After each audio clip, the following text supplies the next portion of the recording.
evening. How's everybody doing? Great to be learning with you on a Wednesday, Yom Revi'i. Let's light up the darkness with the new wisdom candle. It feels like we're going through the candles a little faster lately. It means the classes have been longer.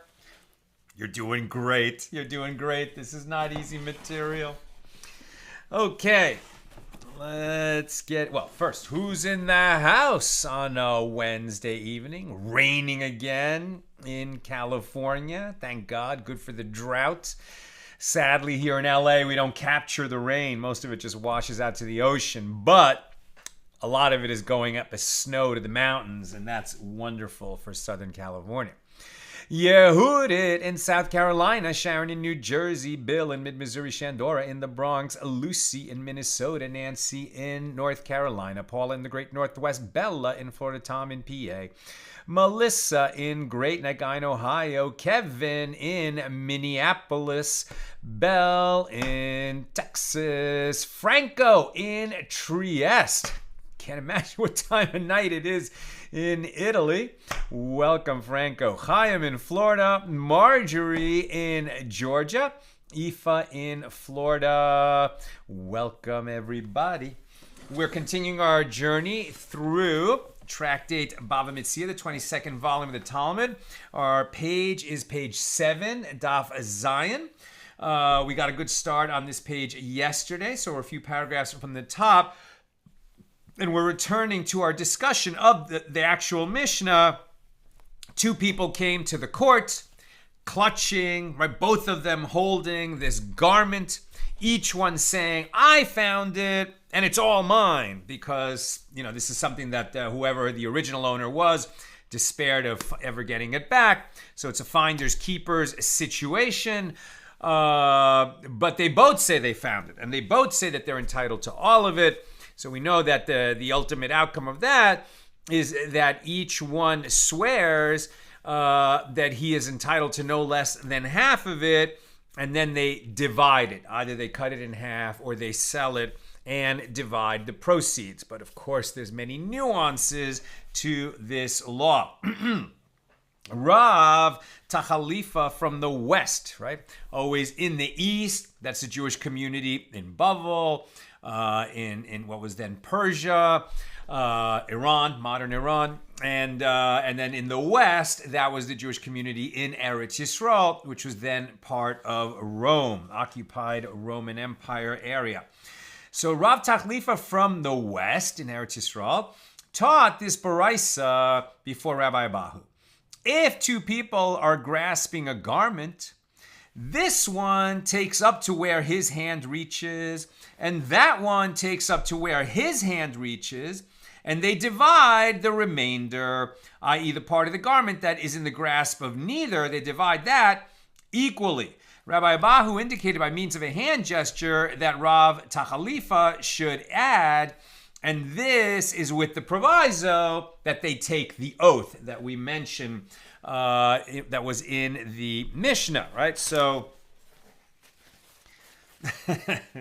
not a great example for the garment, but okay, this napkin will be the garment. Now, what they're saying is, we've just imagined that one guy's holding the garment, the other one's holding the garment, they're having a tug of war, and we just kind of naturally imagine that each one is holding about the same amount of the garment. But if this one managed to get most of the garment, right? So he's got more than the other guy. This guy's holding a little bit of it. This guy's holding a lot of it. So according to this baraisa, this one is going to keep what he's holding on to. This one is going to keep what he's holding on to, and they're going to divide the rest. So this guy over here, he's going to end up with less than half the total because this guy is holding more than half the total at the outset. Now, and they're going to have to take the oath, again, that they found it and they're entitled to all of it or no less than half of it. Now, the Gemara asks, but then how can you find a case where the law in the Mishnah applies?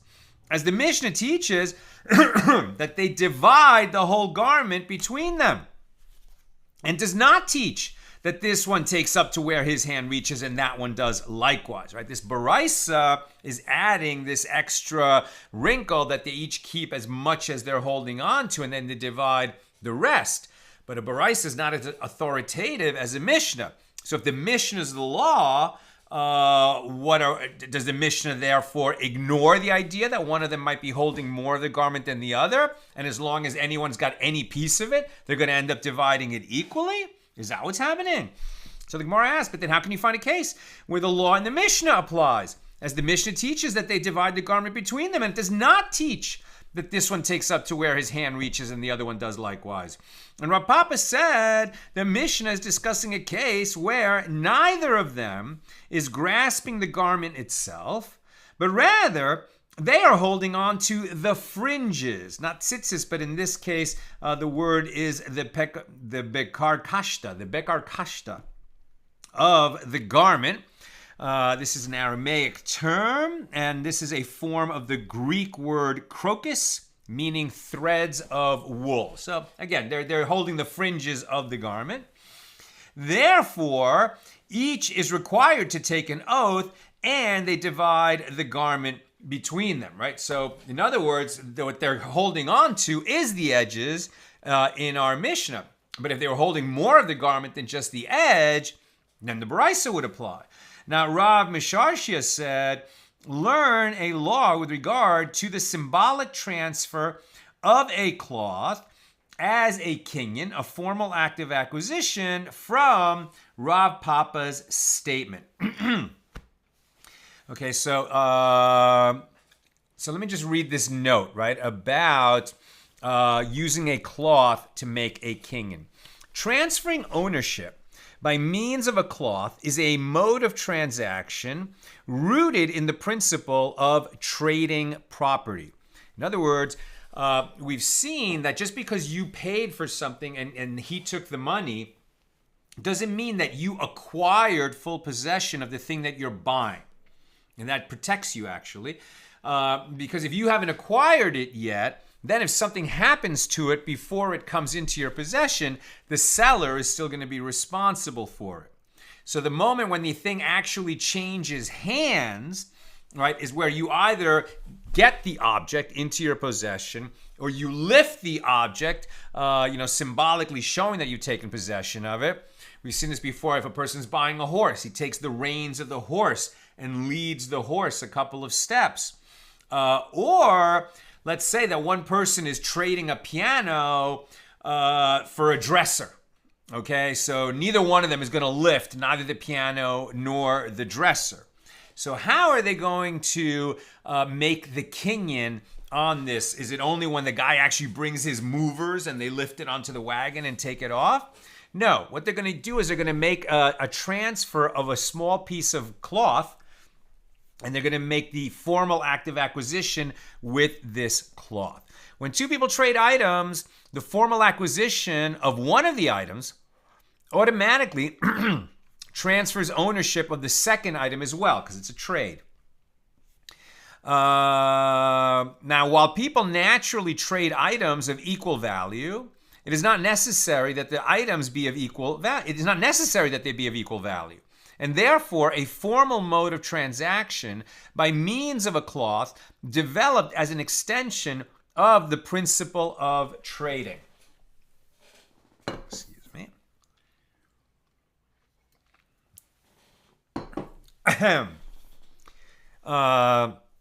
So the symbolic transfer of a cloth or some other article from one party to another seals any agreement made between them, as it is indicative of their willingness to proceed with the transaction. Now, normally, when the ownership of an item is transferred by means of a cloth, the seller grasps the buyer's cloth and then releases it, effecting the transfer of his item to the other. And the source for this mode of transaction, and we're going to read that in a moment, is the biblical account in the Book of Ruth, in which Boaz purchases land and property by means of transferring a shoe to his relative. So what is really the purpose of the seller grasping and then releasing the cloth that belongs to the buyer, or Boaz buying land and transferring his shoe to a relative. It's so that the witnesses to the transaction can say, I saw an item change hands. And at that moment, possession of the object was transferred from one to the other. And if it's a barter, once it goes in one direction, then the trade is formalized in both. Money, interestingly enough, doesn't do that, but one object for another does. Okay, so Rav Mesharshia said, learn a law with regard to the symbolic transfer of a cloth as a formal act of acquisition from Rav Papa's statement. The entire cloth need not change hands. Rather, once the recipient of the cloth has grasped 3 by 3 finger breadths of the cloth, 3 finger breadths by 3 finger breadths, something a little square about this size, is sort of the minimum amount of cloth that we would call a distinct piece of cloth, that it has its own utility. That's a minimum measure. It can acquire tuma, it can be traded, whatever. It's the minimum amount that we would actually consider a distinct piece of cloth. And so what they're saying is, in terms of a kinyan, once the seller grasps at least that amount of cloth that's being offered by the buyer and then releases it, the witnesses could say, I saw him make the kinyan. I saw him make the formal act of acquisition. And then the transaction takes effect. As we consider such an action to be an implementation of the verse upon which acquisitions by means of a cloth is sourced, right? From Ruth 4:7.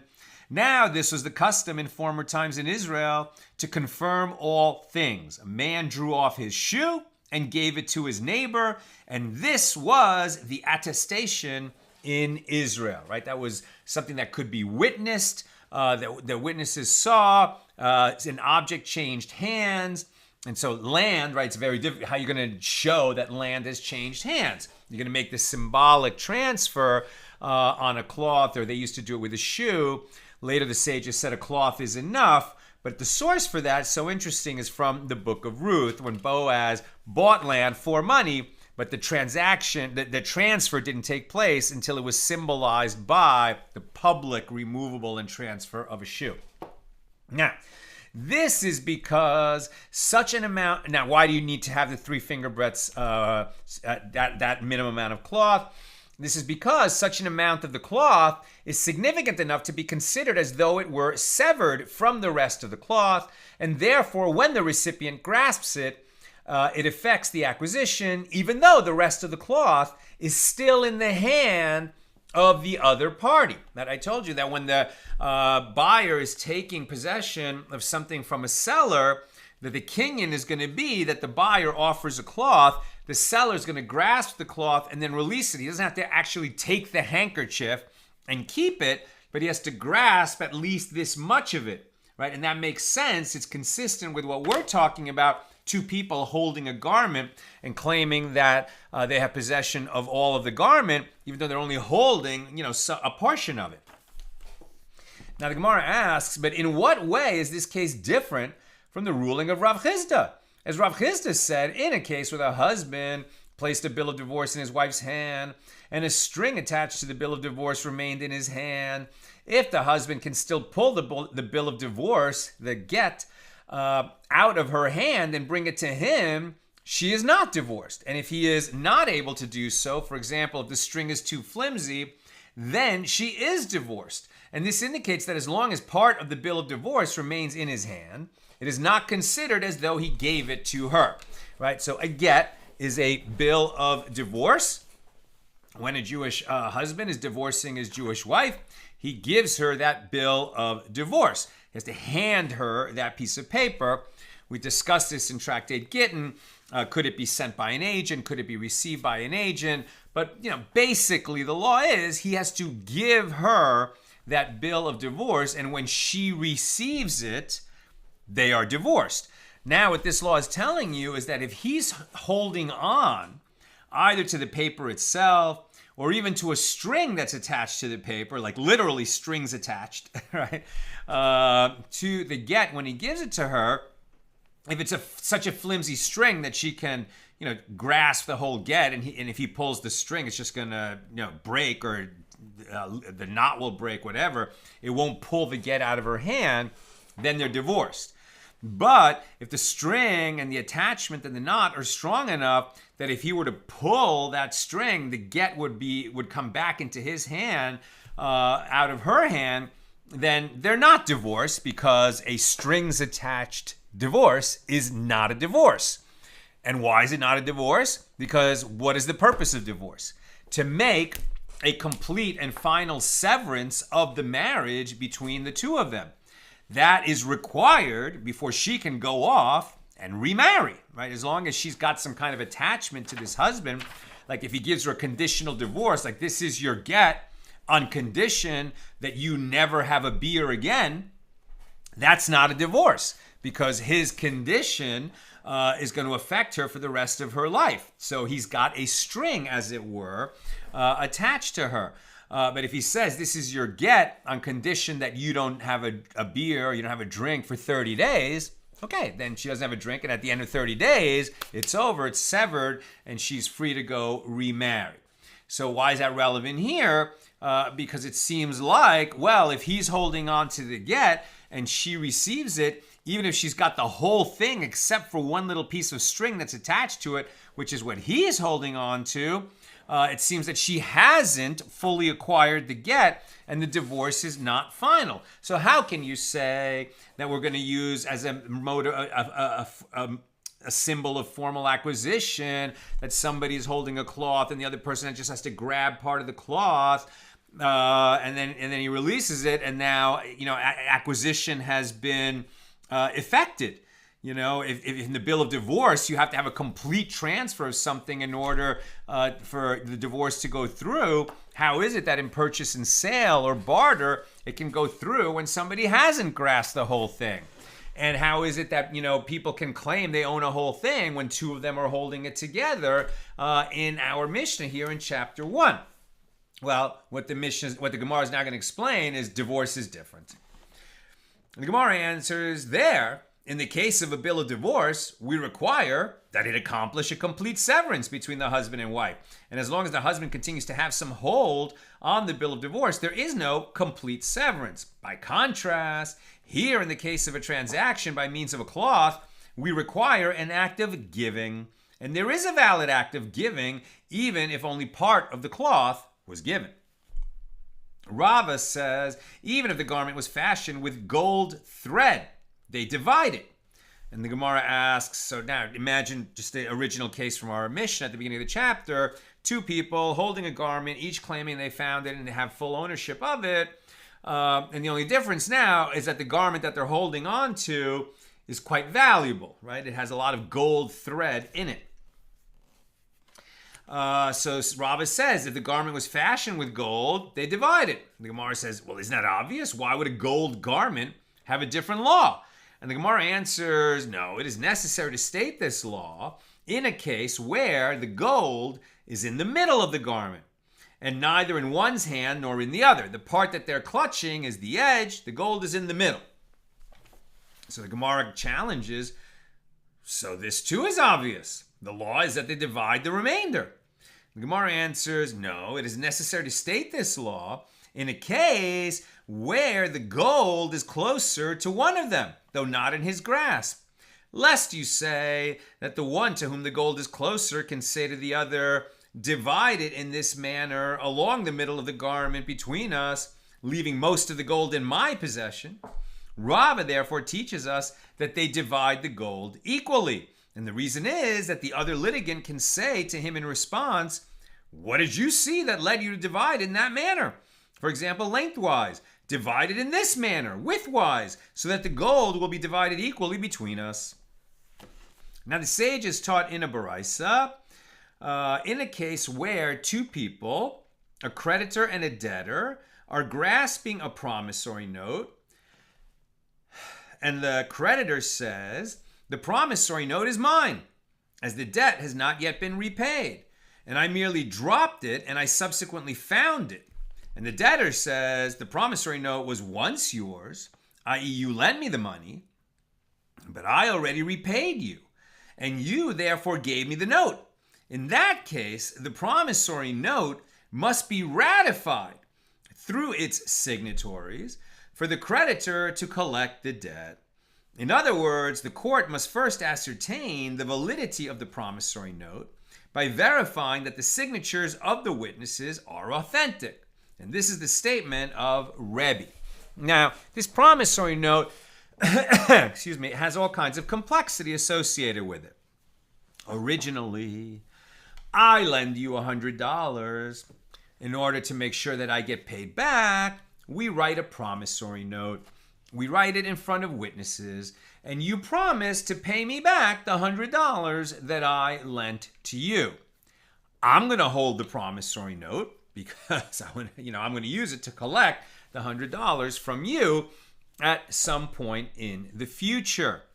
Now, this promissory note becomes a financial instrument that is worth more than the mere paper that it's written on, right? The paper is just worth a few pennies.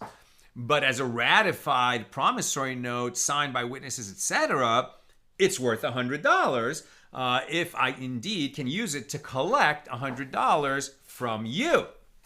And, if a year goes by and you forget that we had this arrangement and I lose the promissory note and I say, hey, you owe me $100, and you say, I don't remember that. And I was like, well, I had a promissory note. And you're like, yeah, where is it? And I'm like, yeah, I lost it. I'm going to be out of luck, right? Now, we might say that it's a situation where I can bring a claim against you. You deny it ever happened, or you admit that you borrowed $50, not $100. Then we might be in that a whole other situation of a partial claim. You'd swear an oath about what you do owe and what you don't owe, etc. But a different situation is where the promissory note is not lost, or it is lost, and then it's found. Now, one thing that it could just be found by strangers, and maybe it's a bearer bond, like in the movie Die Hard, right? It doesn't matter who it was originally written out to. If it's a sort of promissory note that one can use to collect, then whoever finds it has found a $100 instrument. Now, here's a situation where I lose it, and then I claim I lost it, and I found it. But when I found it, another person spotted it at the same time, and now we're both holding the promissory note. And then add the additional wrinkle that the one who finds it at the same time as me is you, the borrower. Now, is it just that we found that which proves that you owe me $100? Or is it that we both found an instrument that was lost and now is kind of its own thing, and now because we both found it, it's going to be like the garment, and we're going to split its value? In which case, what that would mean is that instead of me getting the $100 back, I would only get $50 because you are the co-finder and co-possessor of this promissory note. Is that really going to work? Let's keep reading. Now, one aspect of this is that it was a witnessed promissory note. So let's go bring the witnesses and make sure that it's not a forgery, that they saw it.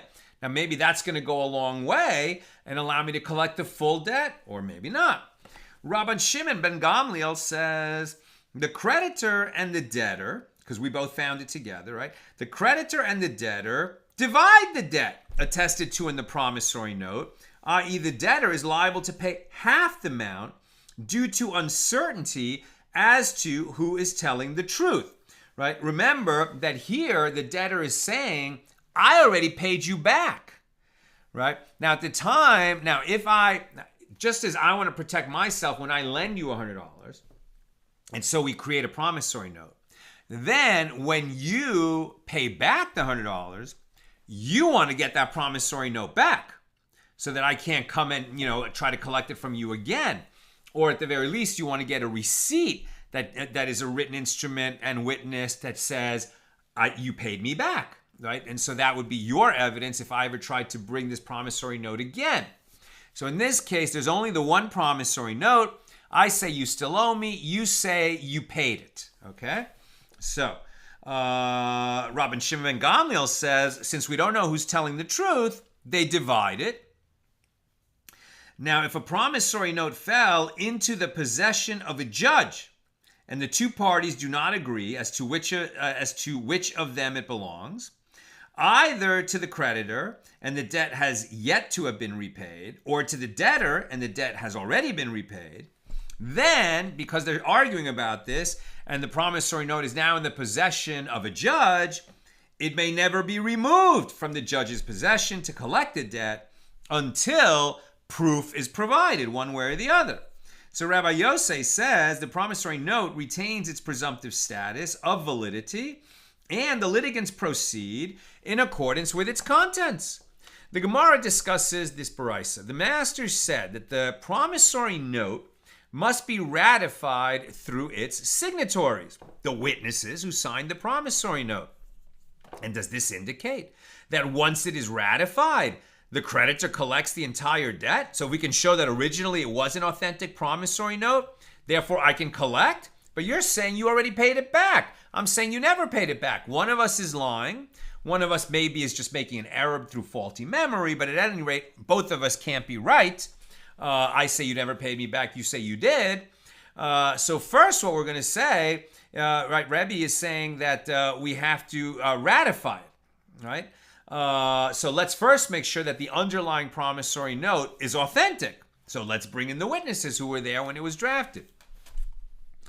Right, so the master said that the promissory note must be ratified through its signatories. And does this indicate that once it is ratified, the creditor collects the entire debt? But doesn't Rebbe hold in accordance with the law taught in the Mishna with regard to two people holding a garment, that they divide the garment? Here too, each party should be entitled to half the promissory note, and the debtor should therefore be obligated to pay only half the debt. Now this is in the absence of full and complete evidence showing that either was paid or that it wasn't. Because I say you never paid me any of it, and you say you paid all of it, and we can't prove it one way or the other, and we've established that the promissory note is a valid promissory note, we just don't know if it was paid off or not.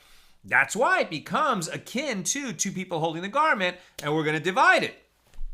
Rebbe holds that Rava says that Rav Nachman says in a case where the promissory note was ratified by the court, everyone agrees that the litigants divide it, and the debtor pays half of the debt. They disagree with regard to a case where the promissory note was not ratified.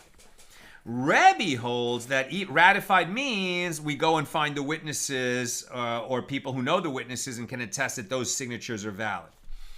Right, so Rebbe holds that even when a debtor admits that he wrote a promissory note, right, in this case, the debtor admits that was a valid promissory note. He says, I just paid it off.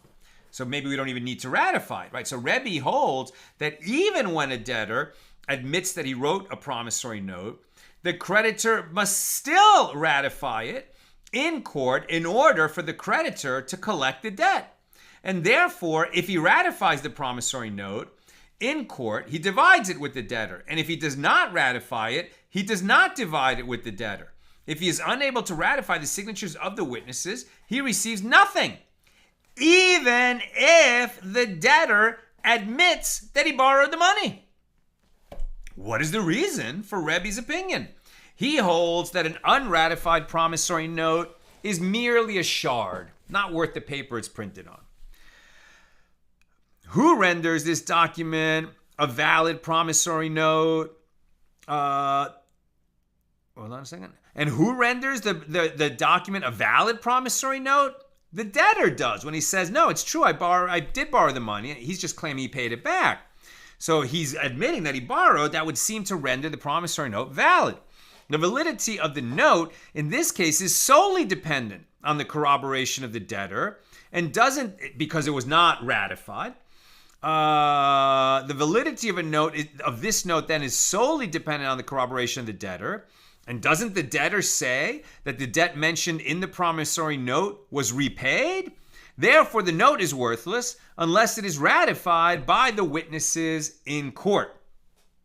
And Rabbi Shimon ben Gamliel holds that if a debtor admits that he wrote a promissory note, the creditor is not required to ratify it in court in order for the creditor to collect the debt. And therefore, even if the creditor does not ratify it, the promissory note is valid and they divide it.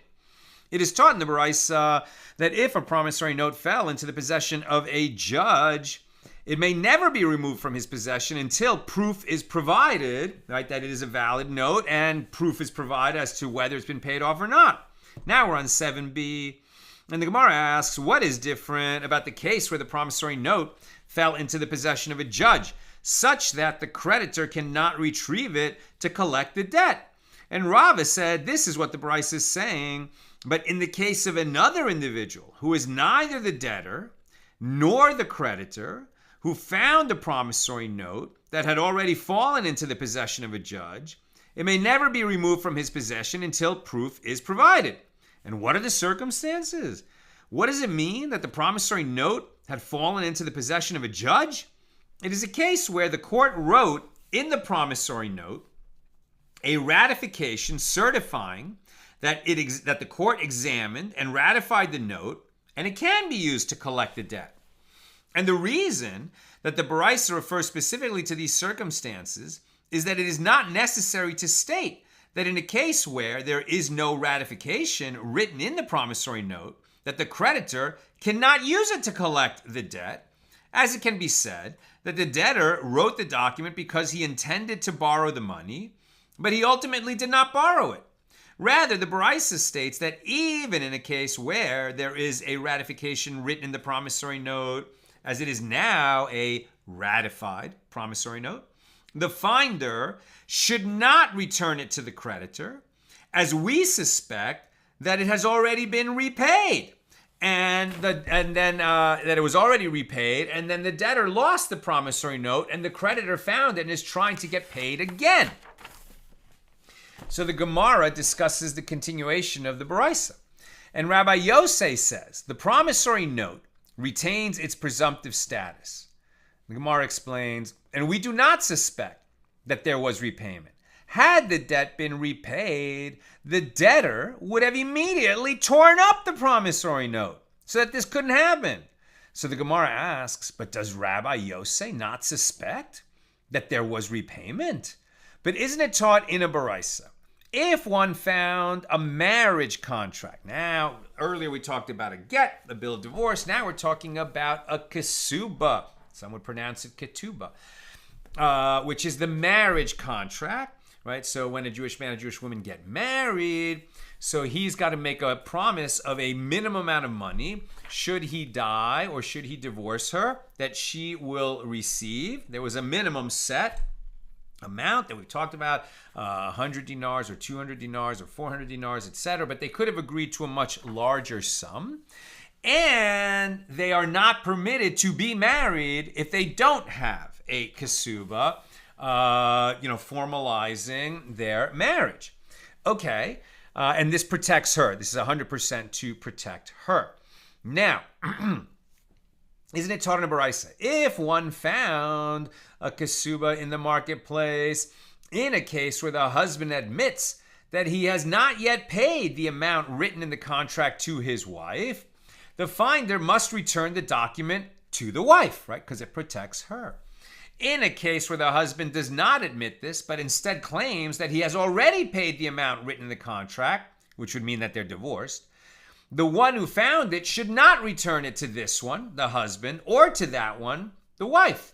And Rabbi Yosei says that there is a distinction between different situations.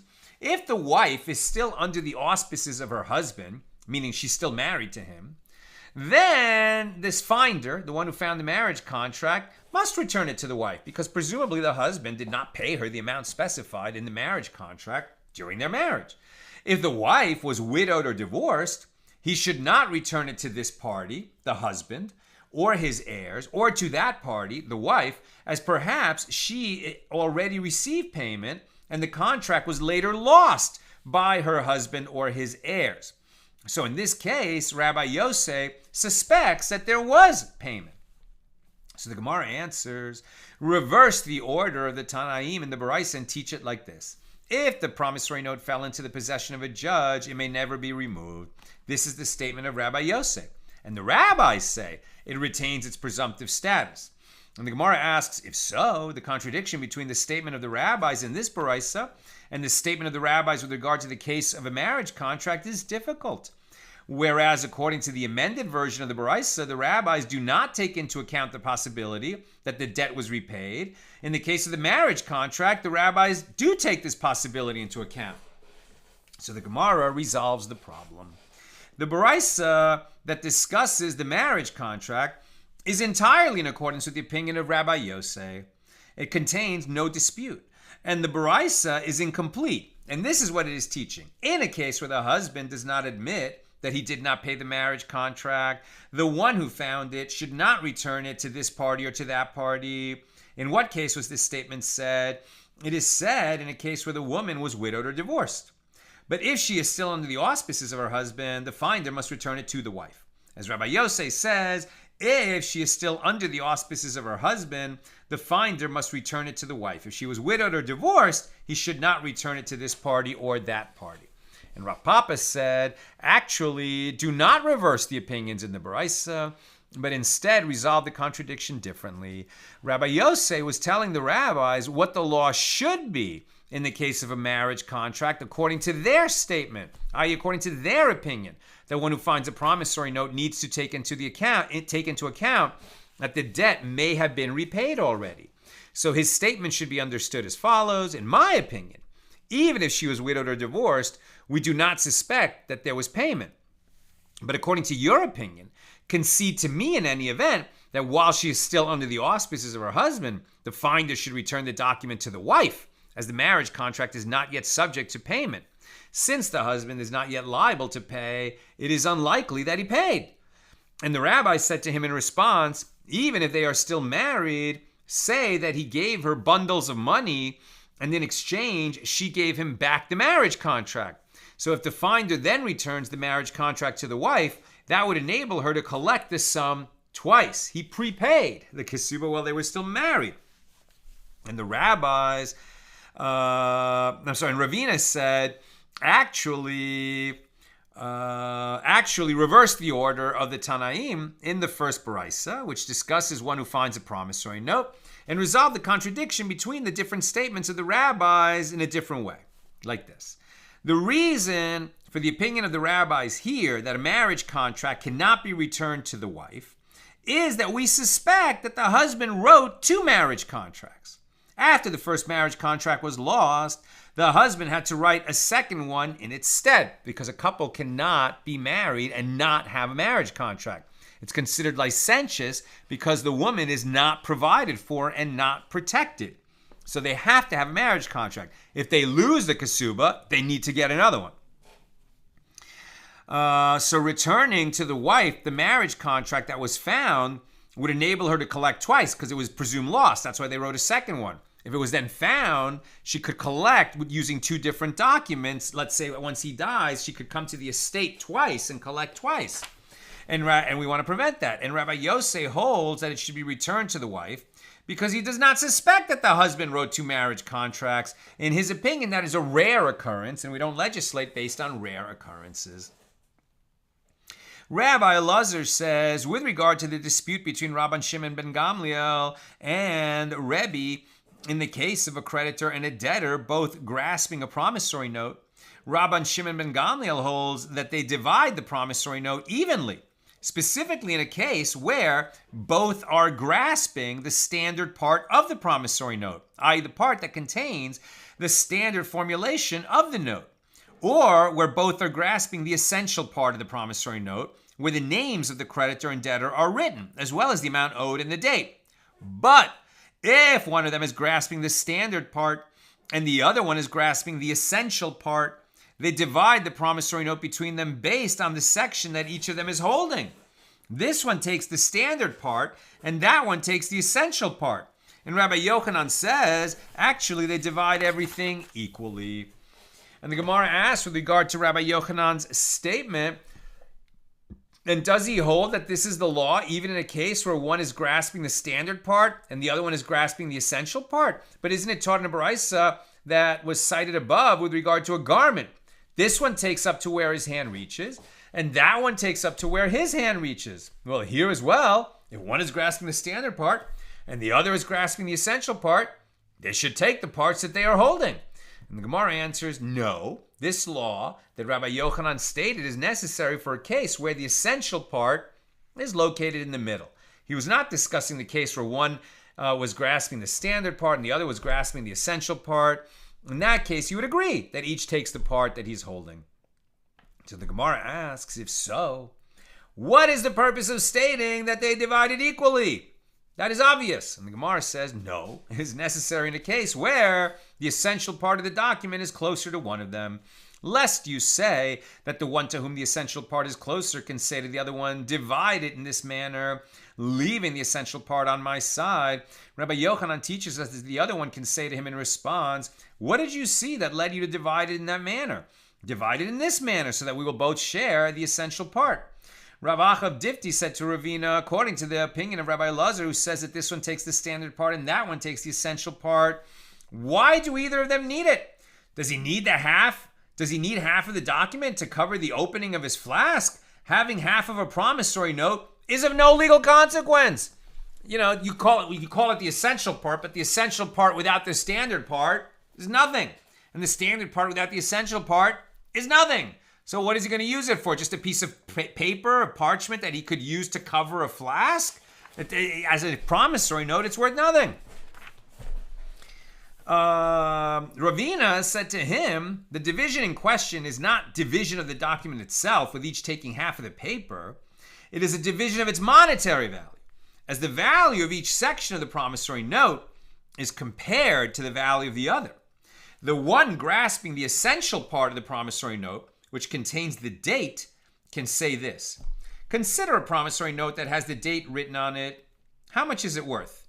And consider a promissory note that does not have the date written on it. How much is it worth? The significance of writing the date is that if a creditor is in possession of a promissory note that has the date written on it, he can collect his debt even from liened property that has been sold by the debtor to another individual after taking the loan.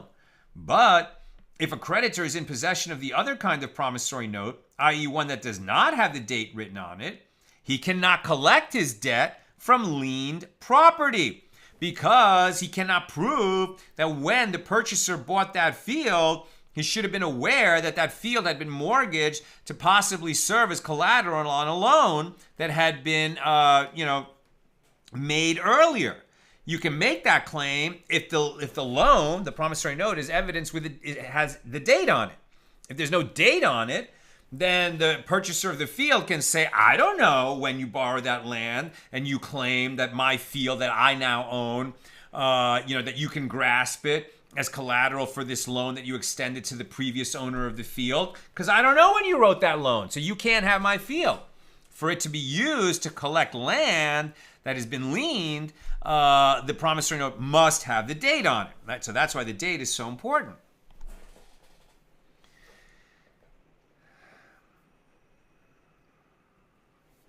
And he cannot collect the debt from lien property. Therefore, the other party who is grasping the standard part of the document gives him the difference between the two values, one with a date and one without. And this is also true in general with regard to cases where we said that the two litigants divide the disputed item. The reference is to the monetary value and not division of the actual item, as if you do not say so, but rather you hold that the item itself is divided. Well, then in the case of two people who come to court holding a garment, do they also divide the garment itself into two? But by doing so, they would ruin it. The Gemara rejects this proof. This is not difficult, as it is possible to explain that they actually cut the garment in two. Now we're at the top of 8a. I'm almost done. Questions or comments, please get them in. And this is because you could cut a garment in two because each party receives an item that has monetary value, as it is fit to be made into a garment for small children. And the Gemara, imagine that, right? Two people are holding, you could see if the two of them are holding a mink coat, okay, and they both claim it's theirs, you could cut it in half, and out of the one big mink coat, I guess you could, sew it up and stuff and make two mink stoles, right? Or two mink tops, or whatever those things are called, like a mini jacket. But, if what you're holding is like a suit, that's finely tailored, if you cut that in half, maybe the wool is worth something, but the tailoring is really what that suit is all about. Once you cut it in half, you just killed its value. Obviously, the way to divide it is to sell the suit and then divide the proceeds. Now the Gemara asks, but as for that which Rava said, that if the garment was fashioned with gold thread, they divide it, does that also mean that they divide the garment itself? By doing so, they would ruin it. And the Gemara answers, that is not difficult, as after the garment is divided, it is fit to be made into a garment for the children of kings or wealthy people. Therefore, it is not necessarily ruined by cutting it in half.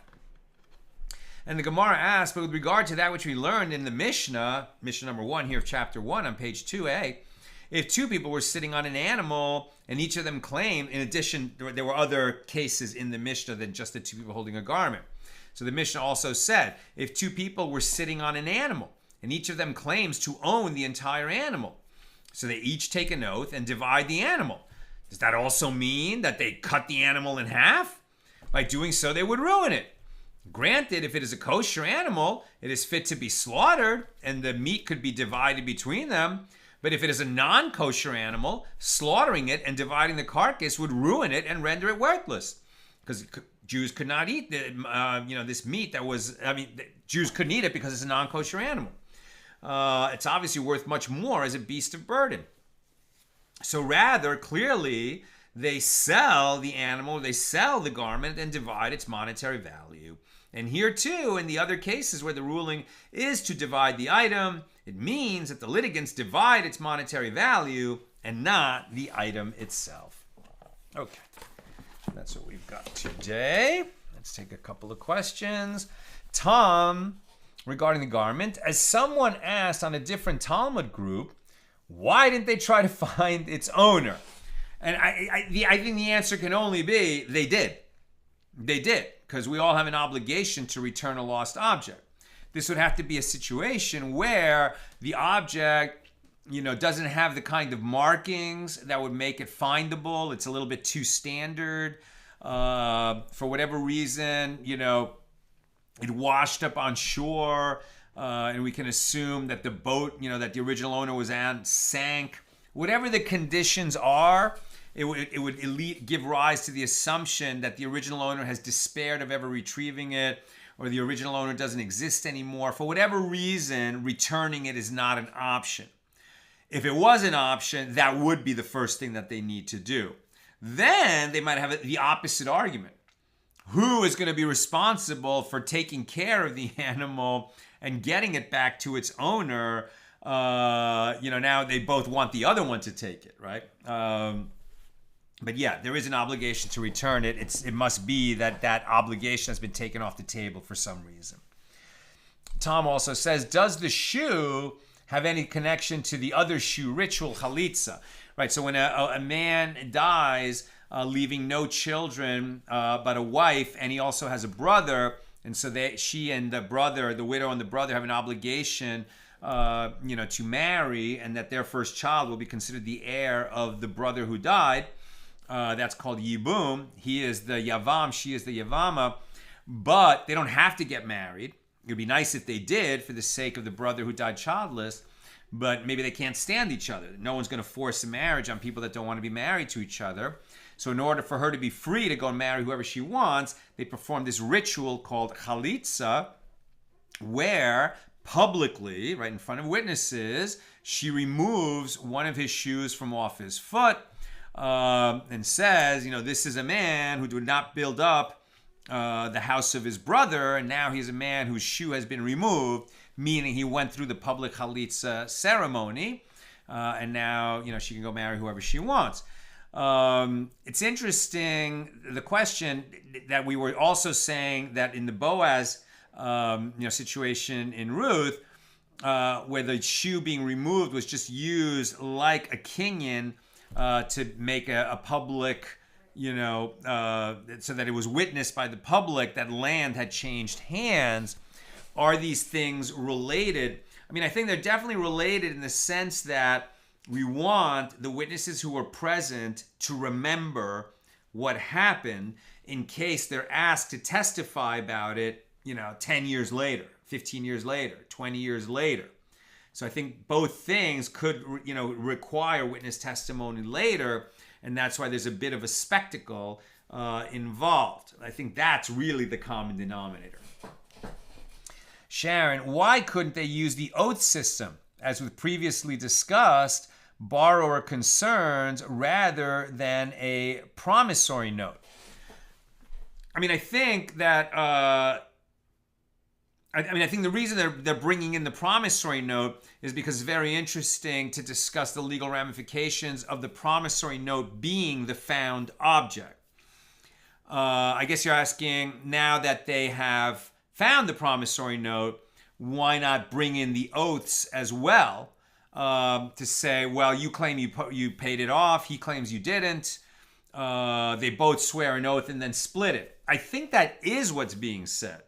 If they're going to end up splitting something based on the found object, there are going to be oaths involved. Maybe I read that wrong, but that's the way I'm understanding it.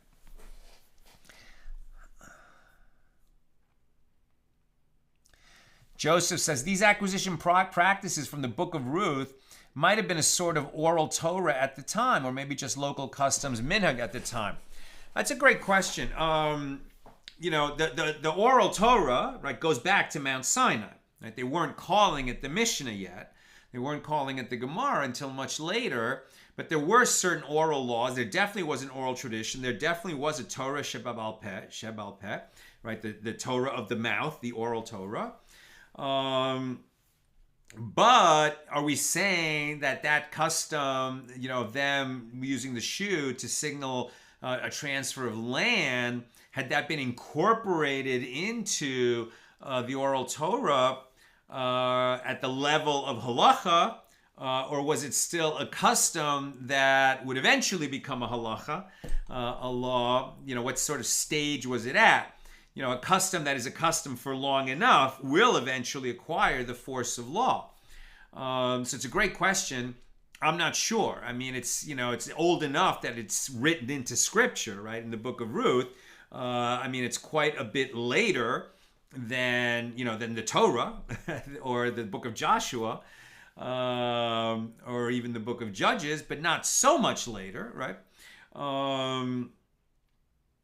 It's definitely before the temple was built, right? Because Ruth becomes an ancestor of King David. So yeah, I'm not sure what the answer to that question is. But what we're saying is that we're using that custom written into scripture as a source for the halacha later, that we're going to use a transfer of a clause to be the formal act of acquisition, signaling that land has changed hands, or other heavy objects have changed hands. It would seem to have a very strong force, right? If that verse can be a source for that law later, that's a strong force. So that's what I've got for us today. With God's help, we'll be together again tomorrow, Thursday at the regular time, 6 p.m. Pacific, for page 8. Have a good night.